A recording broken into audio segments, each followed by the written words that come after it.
War represents a big setback for the global economy, causing growth to slow and prices to rise. Aside from the misery and humanitarian disaster caused by Russia's invasion of Ukraine, the world economy as a whole will suffer from weaker development and higher inflation. Inflation will rise further as food and energy prices rise, undermining the value of salaries and putting downward pressure on demand. So what will be the global impact of this war? What kind of days are we approaching?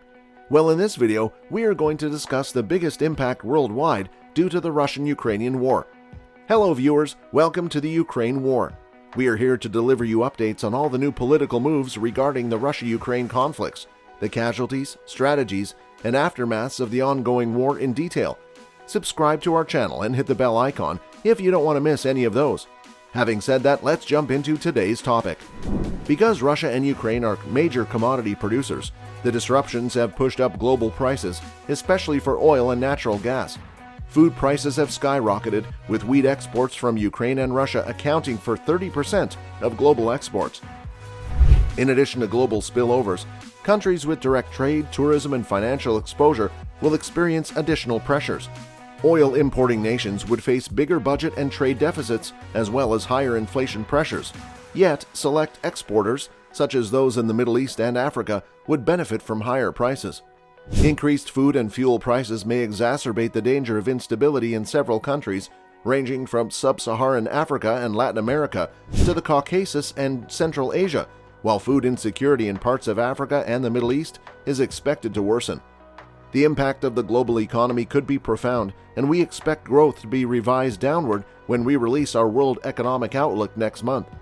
If energy commerce moves, supply chains rearrange, payment networks divide, and governments reassess reserve currency holdings, the battle might radically upset the global economic and geopolitical order in the long run. Geopolitical tensions have become much higher. Let's take a look at Europe's situation. In Ukraine, the toll has already been enormous. Unprecedented sanctions on Russia would stifle financial intermediation and commerce, resulting in a devastating recession in the country. The fall of the ruble is boosting inflation, further lowering people's living conditions. Eastern Europe will face increased finance costs, as well as an increase in the number of people fleeing the country. Pressure on developing markets might increase as investors seek safer havens, and European banks have small direct exposures to Russia. Following that, take a quick look at the Caucasus and Central Asia. Beyond Europe, Russia's recession and sanctions will have a far-reaching influence on these neighboring countries. Commerce, remittances, investment, and tourism would all suffer as a result of tighter trade and payment system links, wreaking havoc on economic growth, inflation, and the external and fiscal accounts. While increased international prices should assist commodities exporters, energy exports might be harmed if restrictions are extended to pipelines through Russia. Now, if you take the account of the Middle East and North Africa into consideration, you'd see that higher food and energy costs, as well as tighter global financial circumstances, are expected to have major consequences. For instance, over 80% of Egypt's wheat is imported from Russia and Ukraine. Furthermore, as a popular tourist destination for both, visitor spending will drop. Policies aimed at containing inflation, such as increasing government subsidies, might put further strain on already strained fiscal balances. Furthermore, worsening external financing conditions may encourage capital outflows and add to growth challenges for nations with high debt levels and significant financing requirements. In some nations, such as those with inadequate social safety nets, few employment possibilities, limited budgetary headroom, and unpopular administrations, rising prices may exacerbate social tensions. The picture in the Western Hemisphere is no different. The major source of spillovers will be food and energy costs, which will be significant in some circumstances. Higher commodity prices are predicted to drive up inflation in Latin America and the Caribbean, which is already around 8% in 5 of its major economies: Brazil, Mexico, Chile, Colombia, and Peru. In the future, central banks may have to defend their credibility in the fight against inflation. Escalating conflict may result in global financial turmoil, which, combined with stricter domestic monetary policy, will put downward pressure on GDP. The U.S. has little linkages to Ukraine and Russia, which dilutes direct effects, but inflation was already at a 4-decade high before the war pushed commodities prices higher. Once a result, as the Federal Reserve begins to raise interest rates, prices may continue to rise. Now, we are left with Asia and the Pacific. Because of the absence of direct economic linkages, spillovers from Russia are expected to be modest, but slower development in Europe and the global economy will have a significant impact on key exporters. The petroleum importers of ASEAN nations, India, and frontier economies, including several Pacific islands, would see the most significant repercussions on current accounts.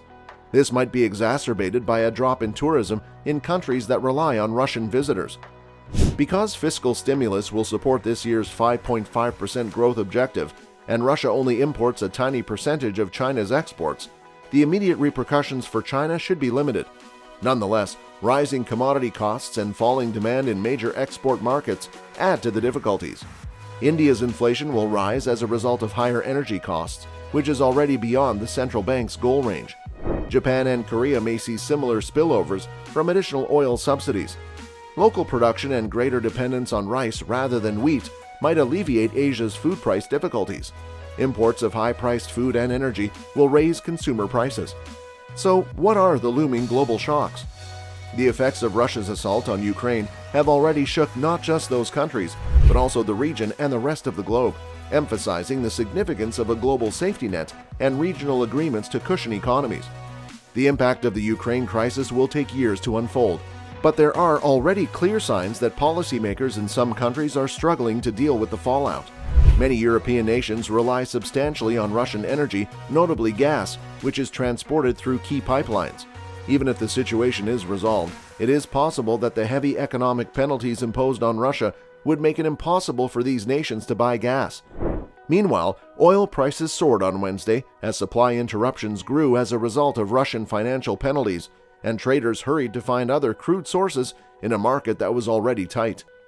Brent oil futures climbed more than $8 to a high of $113.02 a barrel, the most since June 2014, before dropping to $111.53, up to $6.56, or 6.3%. WTI oil futures in the U.S. also rose more than $8 a barrel, reaching their highest level since August 2013, before losing speed and trading up $6.39, or 6.2%, to $109.80 a barrel. When it comes to the transportation business, with global transportation being badly affected as a result of the epidemic, the conflict is likely to exacerbate the situation. Ocean shipping and rail freight are two types of transportation that are likely to be affected. While rail only transports a tiny percentage of overall freight between Asia and Europe, it has been critical during recent transportation bottlenecks and is slowly increasing.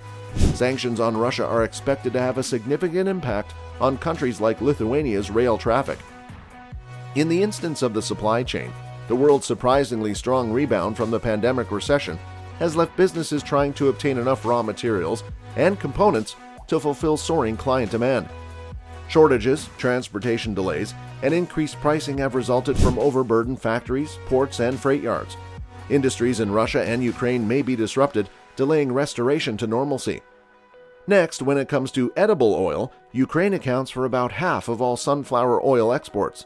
Importers will struggle to replace supplies if harvesting and processing are hampered in a war-torn Ukraine or exports are halted. With major supply interruptions looming in India, firms are left with few alternatives except to contemplate raising the prices of daily consumed edible oils within weeks. Over 70% of India's crude edible oil demand is covered by imports, according to the country's main edible oil producers. The proportion of sunflower oil is significantly greater. There will also be a threat to the food supply. Ukraine and Russia account for 30% of global wheat exports, 19% of corn exports, and 80% of sunflower oil exports. Much of the Russian and Ukrainian windfall goes to poor, insecure nations like Yemen and Libya. A halt to exports through Black Sea ports could limit food supply at a time when prices are at their highest since 2011.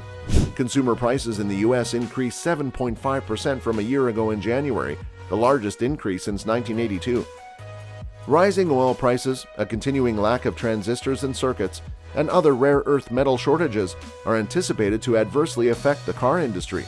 Leone AG, which provides European automakers with wire systems built in Ukraine, has closed its 2 plants in the nation. Volkswagen AG had to close one of its German facilities as a result. Even before then, the global economy was suffering from a host of problems, including rising inflation, clogged supply chains, and falling stock prices. The crisis has amplified each threat while also complicating possible remedies. So, considering all these, what's your take on the global impact of war? Do you think we are driving into a deep economical crisis? Tell us in the comments. If you like this video, please give it a thumbs up, subscribe to our channel, and turn on notifications so you don't miss any of our upcoming videos. Until then, peace.